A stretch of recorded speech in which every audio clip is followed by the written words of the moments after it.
हम जिस कोर्स के बारे में बात करेंगे वो है एनवायरमेंटल इंजीनियरिंग। दोस्तों, एनवायरमेंटल इंजीनियरिंग के जो एक्सपर्ट हैं, जो इस फील्ड में तालीम हासिल करते हैं, वो नौजवान एनवायरनमेंट से मुतालिक जो मैदानात हैं, माहौलियात से मुंसलिक मैदानात में काम करते हैं। वो ये यकीनी बनाते हैं कि कोई भी जो काम हो रहा हो, नए नए प्रोजेक्ट्स आ रहे हैं, उनसे माहौलियात को कोई नुकसान ना पहुंचे। दोस्तों, मैं हूं सुम्बुल शकील और इस्तकबाल है आपका हमारे प्रोग्राम रोजगार से कामयाबी तक में। दोस्तों, एनवायरमेंटल इंजीनियरिंग का हिंदुस्तान में अच्छा स्कोप है। हिंदुस्तान एक तरक्की पजीर मुल्क है। ऐसे में बड़े बड़े प्रोजेक्ट्स शुरू करने से पहले ये देखना ज़रूरी होता है कि कहीं इससे माहौलियात को तो नुकसान नहीं पहुंच रहा, और इसे यकीनी बनाते हैं कि माहौलियात को उस एक प्रोजेक्ट से या किसी भी प्रोजेक्ट से नुकसान नहीं पहुंच रहा है एनवायरमेंटल इंजीनियरिंग के एक्सपर्ट्स। जी हाँ दोस्तों, आज हम आपको एनवायरमेंटल इंजीनियरिंग के बारे में तमाम जानकारी देंगे, एक्सपर्ट से रूबरू भी करवाएंगे। लेकिन सबसे पहले इस पैकेज के जरिए जान लेते हैं कि आखिर एनवायरमेंटल इंजीनियरिंग है क्या।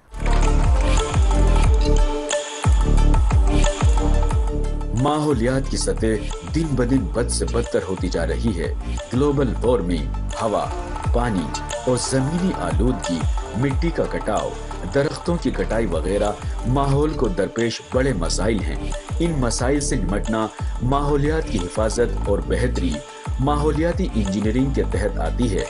माहौलियाती इंजीनियरिंग एक ऐसा शोबा है जो माहौलियात से मुतालिक मसाइल पर काम करता है। माहौलियाती इंजीनियरिंग की वो शाख है जो माहौलियाती मसाइल और मसाइल पर तवज्जो मरकूज करती है। माहौलियाती इंजीनियरिंग में ग्रेजुएशन करने के लिए आपके पास फिजिक्स, केमिस्ट्री और रियाजी में 12वीं पास का सर्टिफिकेट होना जरूरी है। इसके साथ साथ पोस्ट ग्रेजुएशन के लिए माहौलियाती इंजीनियरिंग में बीटेक की डिग्री होना चाहिए।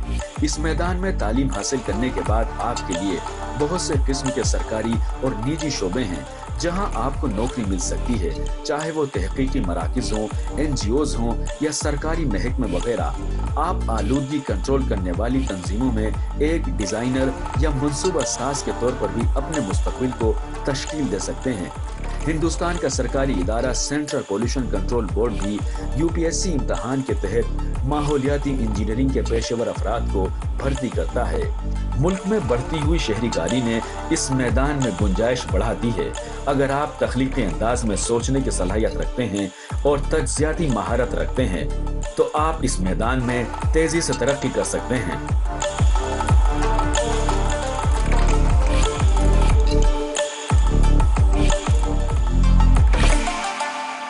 दोस्तों, उम्मीद है कि इस पैकेज के जरिए आपको कुछ हद तक समझ आ गया होगा कि एनवायरमेंटल इंजीनियरिंग की फील्ड आखिर है क्या।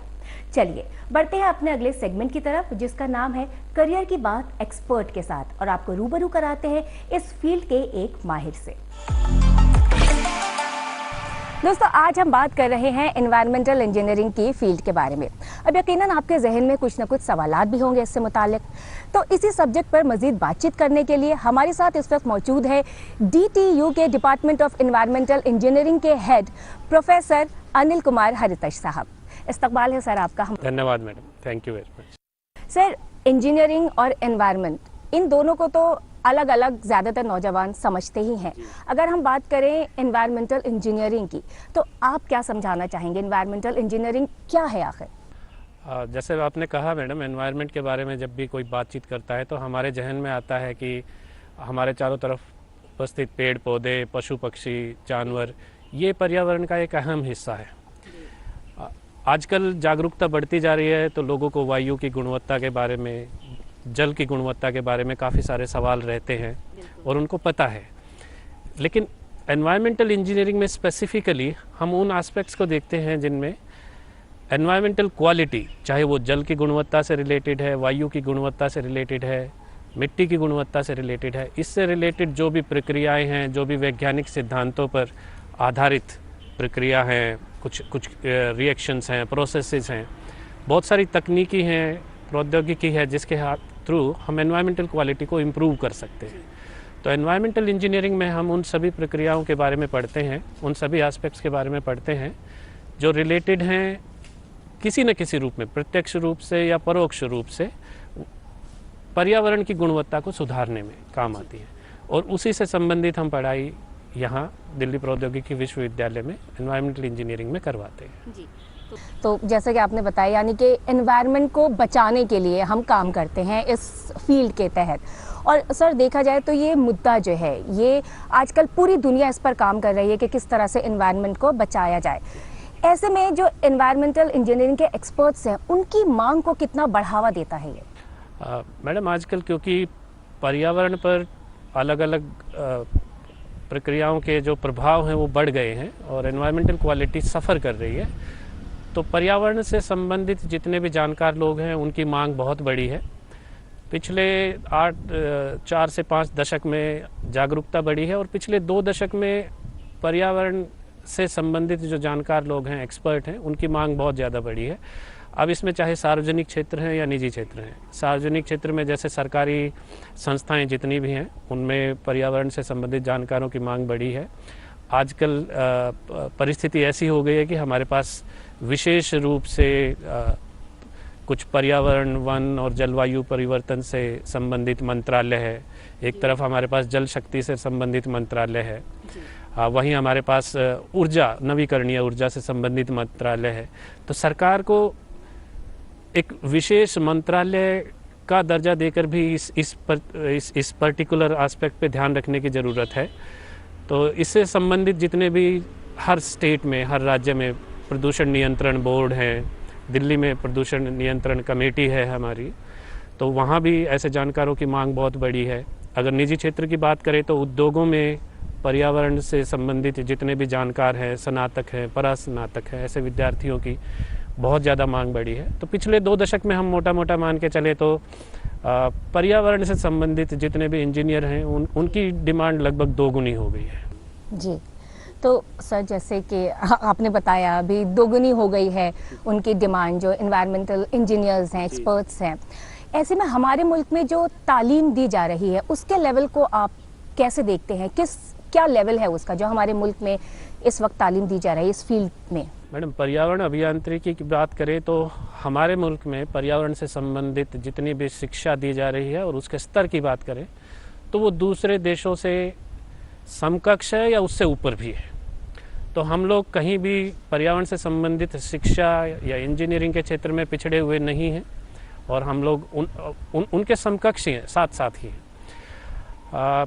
अभी बहुत सारी यूनिवर्सिटीज़ में ऐसा है कि आपको परास्नातक स्तर पे, मतलब पोस्ट ग्रेजुएट लेवल पे एमएससी या एमटेक प्रोग्राम एनवायरनमेंट से रिलेटेड मिल जाएंगे। काफ़ी सारी यूनिवर्सिटीज़ ऐसी भी हैं जिसमें स्नातक, अभी ग्रेजुएट लेवल पे भी एनवायरनमेंट इंजीनियरिंग से रिलेटेड कोर्सेज आ गए हैं। इसके अलावा क्योंकि जागरूकता सभी लोगों को होनी चाहिए, हमारे देश में माननीय सर्वोच्च न्यायालय ने ये इंश्योर किया कि सभी स्नातक पाठ्यक्रमों में, चाहे वो बीए है, बीकॉम है या बीएससी है या बीटेक है, इन सभी में सभी स्टूडेंट पर्यावरण अध्ययन एक विषय के रूप में पढ़ते हैं, यह अनिवार्य है। अच्छा। तो इससे रिलेटेड इससे संबंधित जागरूकता भी बढ़ी है और इस सब्जेक्ट के जानकार लोगों की संख्या भी बढ़ी है और हमारा स्तर एनवायरमेंटल इंजीनियरिंग में काफ़ी अच्छा है। जी, बहुत अच्छी बात है सर। सर आपके यहाँ यानी दिल्ली टेक्नोलॉजिकल यूनिवर्सिटी जो है, यहाँ पे जो इस फील्ड के तहत तालीम दी जाती है उसके बारे में जानना चाहेंगे। अगर यहाँ पे कोई नौजवान एडमिशन लेना चाहे तो किस तरह ले सकता है? मैडम, दिल्ली प्रौद्योगिकी विश्वविद्यालय में पर्यावरण अभियांत्रिकी में हम एक परास्नातक course, post graduate course run करते हैं जो एमटेक है, एमटेक इन एनवायरमेंटल इंजीनियरिंग। और ये कोर्स हमारे विश्वविद्यालय में 1972 से चल रहा है। पहले ये पब्लिक हेल्थ इंजीनियरिंग के नाम से जाना जाता था, अब स्पेसिफिकली एनवायरनमेंट इंजीनियरिंग के नाम से। तो एमटेक में एडमिशन के लिए बच्चे गेट के थ्रू गेट एग्ज़ाम देते हैं और उसके थ्रू मेरिट बेसिस पे हम उनका एडमिशन करते हैं। हाँ, गेट एग्ज़ाम के अलावा उनका वो एक इंटरव्यू फेस करते हैं, इंटरव्यू पैनल के थ्रू जिन बच्चों का एडमिशन होता है। और हमारे यहाँ एमटेक प्रोग्राम में इनटेक स्ट्रेंथ है 23 बच्चे हर साल हम एडमिट करते हैं। इसके अलावा जो स्नातक स्तर है, ग्रेजुएट लेवल पे, हम बीटेक एनवायरमेंटल इंजीनियरिंग रन करते हैं और इस कोर्स में भी हम लगभग 25 साल पूरे करने वाले हैं। यह कोर्स हमने 1998 से शुरू किया था और अभी इसमें हमारी इनटेक 70 बच्चों की है, 70। और इसका एडमिशन हमारा ये जॉइंट जो इंजीनियरिंग के एडमिशन के लिए एंट्रेंस एग्ज़ाम है, AIEEE, उसी के थ्रू हम दाखिला देते हैं। अच्छा, अब सर यकीनन एनवायरमेंटल इंजीनियरिंग की जो फील्ड है वो बहुत ज़्यादा अहम है और इसमें रोज़गार के अगर हम देखें तो बहुत सारे ऑप्शंस भी हैं, आपने बताया अभी जैसे कि। तो ऐसे में अगर एक नौजवान इस फील्ड में आना चाहे तो क्या उसके अंदर वो स्किल्स या काबिलियत होनी चाहिए ताकि वो इस फील्ड में कामयाब हो सके?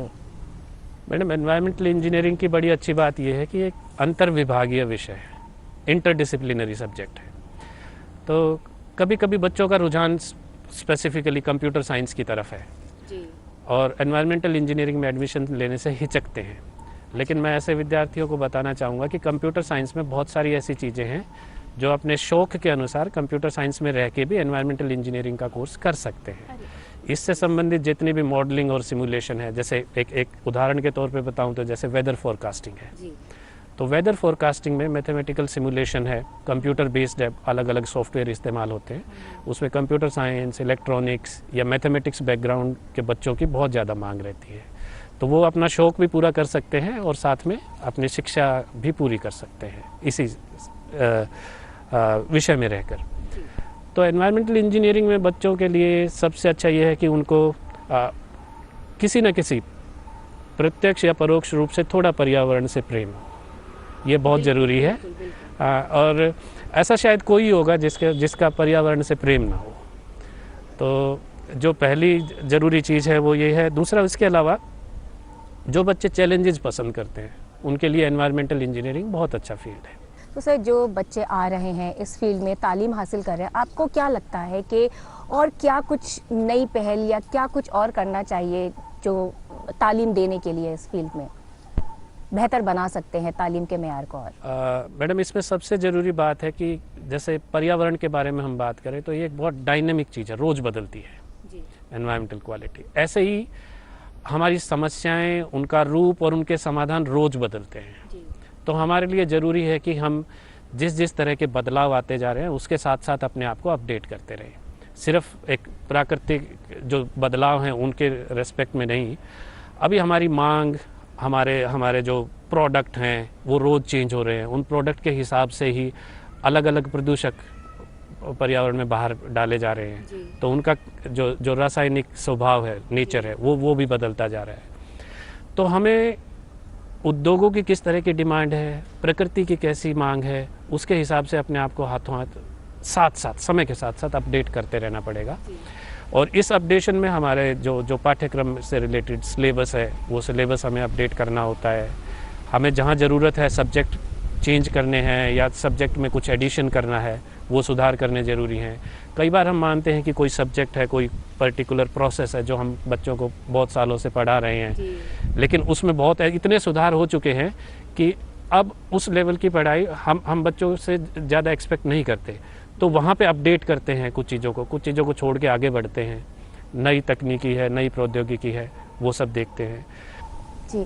और सर, जो जैसा भी आपने कहा जितने भी इंस्टीट्यूट्स हैं, तो DTU के अलावा, दिल्ली टेक्नोलॉजिकल यूनिवर्सिटी के अलावा और कौन कौन से इंस्टीट्यूशंस हैं जो इस फील्ड में तालीम दे रहे हैं? DTU के बारे में बताइए मैडम। हम सबसे पहला ऐसा संस्था है, ये यूनिवर्सिटी है, विश्वविद्यालय है जो एनवायरनमेंट से रिलेटेड स्नातक और परास्नातक कोर्स रन कर रहे हैं। अच्छा जी। इसके अलावा कुछ और भी इंस्टीट्यूट हैं जिसमें MSc साइंस से रिलेटेड परास्नातक कोर्स, MSc बहुत सारी यूनिवर्सिटीज़ कराती है एनवायरनमेंट साइंस में थ्रू आउट इंडिया। तो उसमें तो लगभग जितनी भी यूनिवर्सिटीज़ हैं वो MSc करा रही हैं। लेकिन इंजीनियरिंग में ऐसे संस्थाएं बड़ी लिमिटेड हैं, नंबर सीमित है। तो इंजीनियरिंग में जैसे DTU के अलावा IIT दिल्ली में सिविल एंड एनवायरमेंटल इंजीनियरिंग पढ़ा रहे हैं, IIT कानपुर में BTech एनवायरमेंटल इंजीनियरिंग पढ़ाते हैं। अभी रिसेंटली YMCA फरीदाबाद ने BTech एनवायरमेंटल इंजीनियरिंग शुरू की है। ISM धनबाद में BTech एनवायरमेंटल इंजीनियरिंग है। तो ये काफ़ी सारे इंस्टीट्यूट हैं जिनमें ग्रेजुएट या पोस्ट ग्रेजुएट लेवल पे साइंस या इंजीनियरिंग रिलेटेड कोई ना कोई कोर्स चल रहा है। अच्छा सर, इंस्टीट्यूट का नाम कितना अहम हो जाता है अगर हम बात करें एनवायरमेंटल इंजीनियरिंग की? ये बहुत एक अहम टॉपिक है, पर्यावरण के लिए काम कर रहे हैं। तो उसमें जब कोई रोज़गार के लिए बाहर निकलता है तो ये होता है, अच्छा ये फला इंस्टीट्यूट से आए हैं, ये फला यूनिवर्सिटी से हैं। तो ऐसे में देखते हुए कितना अहम हो जाता है किसी यूनिवर्सिटी का या इंस्टीट्यूट का नाम? यूनिवर्सिटी या इंस्टीट्यूट का नाम काउंट करता है, साथ में ये देखना चाहिए कि उस इंस्टीट्यूट का इतिहास कैसा है उस पर्टिकुलर सब्जेक्ट के लिए। जैसे हम DTU की बात करें तो हम पिछले 50 साल से 1972 से एमटेक एनवायरमेंटल इंजीनियरिंग करा रहे हैं। जी, तो इस पिछले 50 साल में हमने कितने स्नातक और परास्नातक एनवायरनमेंट के एक्सपर्ट जनरेट किए, उनको कितना एम्प्लॉयमेंट मिला, वो किन संस्थाओं में काम कर रहे हैं और उन संस्थाओं ने पर्यावरण के लिए कितना ज़्यादा काम किया है, कितना इफेक्टिवली काम किया है, उसके बाद इंस्टीट्यूट का नाम जुड़ता है। ऑफ कोर्स इंस्टीट्यूट का नाम काउंट करता है और जितने भी अच्छे इंस्टीट्यूट्स हैं वो अपने सब्जेक्ट से रिलेटेड काफ़ी मेहनत करते हैं। जी सर, आने वाले दिनों में अगर देखा जाए तो क्या कुछ नया और हो सकता है इस फील्ड में? मैडम, क्योंकि जो पर्यावरण विज्ञान या अभियांत्रिकी का विषय है, हमने बताया कि इसमें रोज़ बदलाव आते रहते हैं, तो हमारे पास रोज़ कुछ ना कुछ नया करने की संभावनाएं हैं और संभावनाओं के साथ साथ चैलेंजेस भी हैं। तो आज जिस तरीके से उद्योग अपना नेचर बदल रहे हैं, जहां हम पहले मैन्युफैक्चरिंग सेक्टर पे डिपेंडेंट थे, आज हम इलेक्ट्रॉनिक्स से रिलेटेड जो भी इक्विपमेंट्स हैं उस पे डिपेंडेंट हैं। अब हम इंफॉर्मेशन टेक्नोलॉजी का जो रेवोल्यूशन है, क्रांति है, उसके थ्रू निकल रहे हैं। तो जैसे जैसे हमारे प्रोडक्ट्स चेंज होंगे वैसे वैसे पर्यावरण में अलग अलग जो भी रसायन हैं या जो भी प्रदूषक हैं वो अपना प्रभाव डालेंगे, तो हमें उसके साथ साथ बदलना पड़ेगा। तो मोटे मोटे तौर पे कहें, जैसे जैसे उद्योगों में बदलाव आएगा वैसे वैसे हमें बदलाव के लिए तैयार रहना पड़ेगा। बिल्कुल। और अगर कोर्स की बात कहें आपके यहाँ, तो आपकी क्या योजनाएं हैं आगे के लिए? किस तरह के बदलाव देखे जा सकते हैं या चेंजेस या बेहतरी के लिए क्या कुछ नया किया जा सकता है? अभी हम एनवायरमेंटल इंजीनियरिंग में जैसे बीटेक और एमटेक प्रोग्राम चला रहे हैं। हमारी ऐसी योजना है कि हम 1-2 साल में इससे संबंधित एक MSc कोर्स शुरू करना चाहते हैं। जो इंटरडिसिप्लिनरी नेचर का होगा और जिसमें हम एनवायरनमेंट और सस्टेनेबिलिटी को लेके साथ साथ चलेंगे। ये अभी हमारी योजना है और इसको आगे बढ़ाएंगे। उसके अलावा जो हमारे स्नातक और परास्नातक कोर्सेज हैं, इनमें रेगुलर अपडेशन हमारा ज़रूरी है, हम लोग वो करेंगे। साथ में हम फील्ड एक्सपोजर बढ़ा रहे हैं अपने बच्चों के लिए। ज़्यादातर संस्थानों में लोग क्लासरूम में पढ़ते हैं, लैब में एक्सपेरिमेंट करते हैं, फील्ड में जाके काम कम करते हैं। तो हमने ये ज़रूरी किया है कि जो भी स्टूडेंट हैं वो अपने फाइनल ईयर में एक प्रोजेक्ट के थ्रू फील्ड वर्क करेंगे, क्योंकि जब आप एक फील्ड वर्क में क्या है, प्रकृति आपके लिए एक खुली प्रयोगशाला है। वहाँ बहुत सारे फैक्टर्स ऐसे देखेंगे जो एक दूसरे को अफेक्ट करते हैं। तो वहाँ फील्ड वर्क से हम लोगों को बहुत सारी चीज़ें नई सीखने को मिलती हैं। इसके अलावा हमने शुरू किया जैसे इंडस्ट्रियल इंटर्नशिप है, ये एक अनिवार्य है। जब भी सर्दियों में या गर्मियों में हमारा ब्रेक रहता है पाठ्यक्रम का, तो बच्चे इंडस्ट्रियल इंटर्नशिप के लिए जाते हैं और इंडस्ट्री की डिमांड कैसी है उसके बारे में सीखते हैं और यहाँ अपना फीडबैक सबमिट करते हैं। उसी हिसाब से हम अपना अपडेट करते रहते हैं। हर फील्ड के अपने अपने चैलेंजेस होते हैं, कुछ ना कुछ। इस फील्ड की अगर हम बात करें तो इस पे किस तरह के चैलेंजेस सामने आते हैं? नौजवान को, अगर जो इस वक्त हमारा प्रोग्राम देख रहे हैं, उनको ये मालूम होना ज़रूरी है। हमारे लिए सबसे बड़ी चुनौती ये है कि एनवायरनमेंट रोज चेंज हो रहा है, तो हम लोगों को अपने आप में साथ साथ बदलाव करना ज़रूरी है। सबसे बड़ी चुनौती है अपने आप को अपडेट करते रहना। दूसरी बड़ी चुनौती है कि बहुत सारे लोग दफ्तर में बैठ के काम करना चाहते हैं, वाइट कॉलर जॉब, लेकिन फील्ड में जाके काम नहीं करना चाहते। और पर्यावरण की बात करें तो सीधे सीधे प्रदूषण, इसका प्रभाव दिखता है हमें। कोई भी जगह प्रदूषित है तो ऐसी जगह पे जाके काम करना और उस जगह को सुधारना, उस समस्या का समाधान लाना, ये बड़ा चैलेंज है, क्योंकि नेचर बदलता रहता है। उसके साथ साथ हमें अपने जो सॉल्यूशंस हैं उनको भी अपडेट करना पड़ेगा, उनको भी बदलना पड़ेगा। कभी कभी लोग किसी समस्या का एक ही समाधान ढूंढते हैं, लेकिन पर्यावरण अभियांत्रिकी में ऐसा ज़रूरी है कि आपको एक समस्या के लिए कई सारे समाधान ढूंढने पड़ेंगे, क्योंकि पता नहीं कब पर्यावरण का नेचर बदल जाए। तो हमें ये बड़ी चुनौतियाँ हैं कि हमें फील्ड वर्क करना ज़रूरी है, अपने आप को अपडेट करना ज़रूरी है।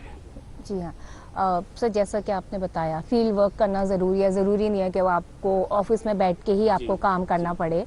तो किस तरह की मतलब रोल्स एंड रिस्पॉन्सिबिलिटीज़ हम देखते हैं एक नौजवान को मिलती हैं इस फील्ड में, या फील्ड में उतर के जब वो काम करता है तो किस तरह का काम होता है, ऑफिस में बैठ के अगर वो काम करते हैं तो वो किस तरह का काम होता है? देखिए मैडम, दफ्तर में बैठ के जब बच्चे काम करते हैं, जो यहाँ जो भी एम्प्लॉयड हैं, हाँ, इस फील्ड से रिलेटेड, वो लोग मोस्टली जैसे एडमिनिस्ट्रेटिव वर्क है या एनफोर्समेंट से रिलेटेड वर्क है, ज़्यादातर प्रदूषण नियंत्रण बोर्ड में है। लेकिन वहाँ भी ऐसी टीम्स भी हैं जो फील्ड में जाती हैं और किसी भी जगह का मुआयना करती हैं।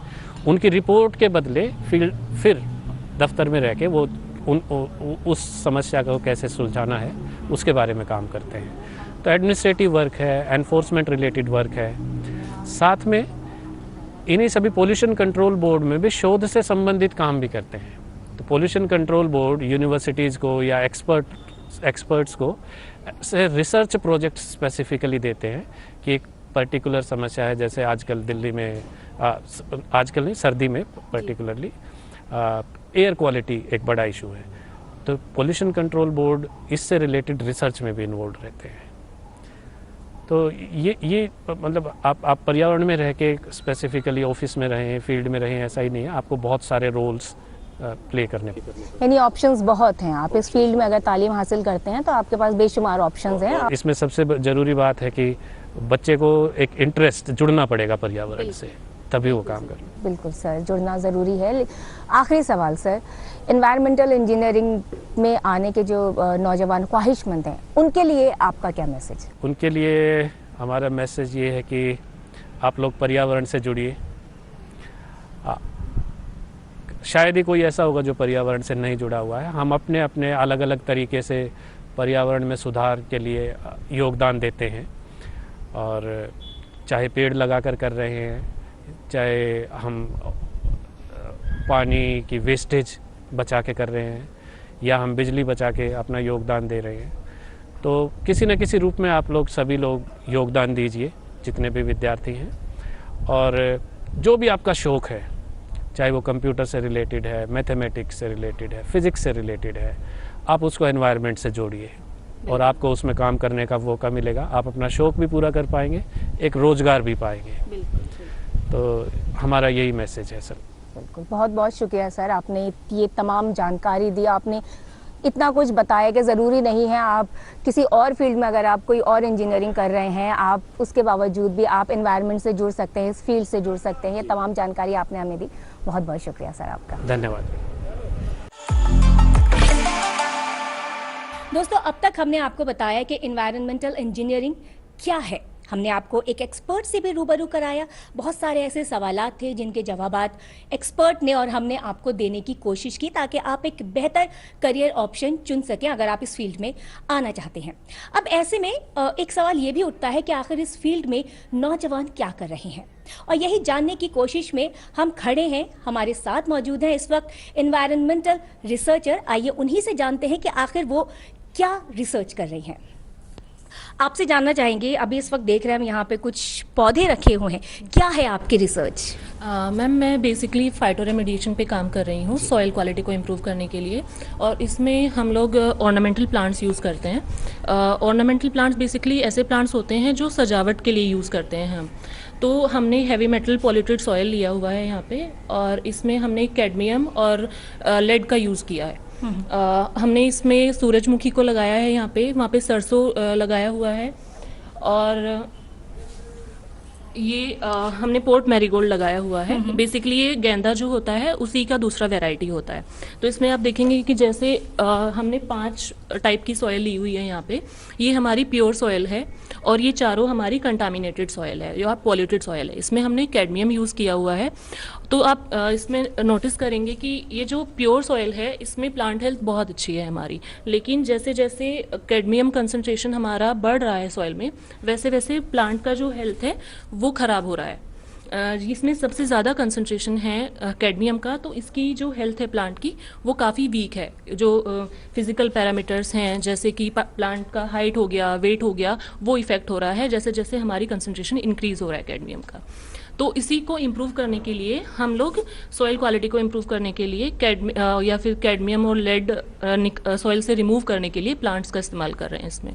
तो आपको लगता है एनवायरनमेंट पे या हेल्थ इश्यूज इससे क्या हो सकते हैं या किस तरह से बेहतर हो सकता है? आपकी रिसर्च किस तरफ इसको ले जाती है? जैसे सॉइल में अगर ये सारे एलिमेंट्स प्रेजेंट होते हैं, क्रोमियम, कैडमियम, लेड, तो इनका डायरेक्ट इफेक्ट हमारी हेल्थ पे होता है। जैसे हम कोई क्रॉप ग्रो करते हैं उस सॉइल में, तो वो हैवी मेटल उसमें एक्यूमुलेट हो जाता है, और अगर हम उसको कंज्यूम करते हैं तो अल्टीमेटली वो हमारी बॉडी में एंटर कर जाता है।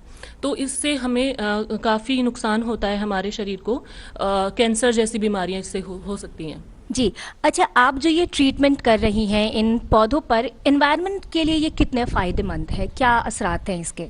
एक तो मैम इससे सॉइल क्वालिटी आपकी इम्प्रूव हो रही है। जो भी हैवी मेटल हमने सॉइल में डाला है वो एक्यूमुलेट कर रहे हैं प्लांट। दूसरा ये कि इन प्लांट्स को हम सजावट के तौर पे यूज़ कर सकते हैं। जैसे बहुत सारे लोग होते हैं जो बागवानी करते हैं, तो ये फ्लावर्स को हम सेल कर सकते हैं। उसके बाद तीसरा फ़ायदा ये है कि ये जो सारे प्लांट्स हैं ये हम डायरेक्टली कंज्यूम नहीं करते हैं। हम इनको, जैसे फूड क्रॉप्स होती हैं, हम पालक हम खाते हैं, तो वो सारी क्रॉप्स हम यूज़ नहीं कर सकते। लेकिन ये प्लांट को यूज़ करने का ये फ़ायदा है कि ये हम कंज्यूम नहीं कर रहे हैं, तो कोई भी रिस्क नहीं है किसी एनिमल को या ह्यूमन को इनको ग्रो करने के बाद।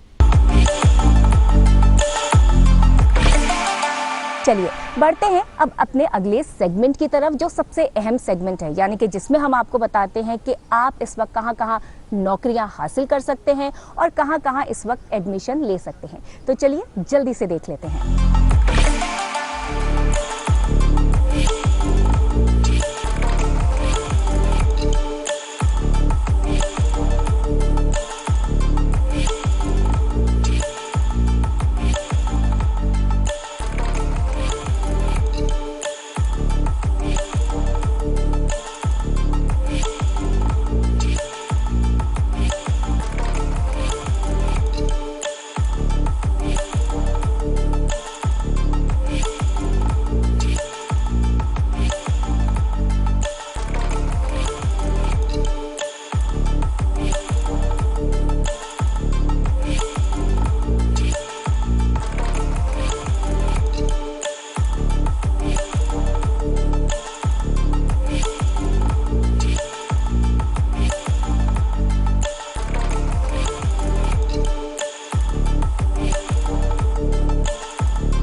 हमारी आज की पेशकश आपको जरूर पसंद आई होगी।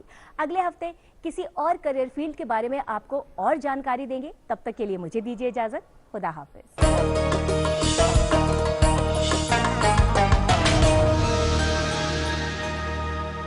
दीदी, नौकरी मिल गई।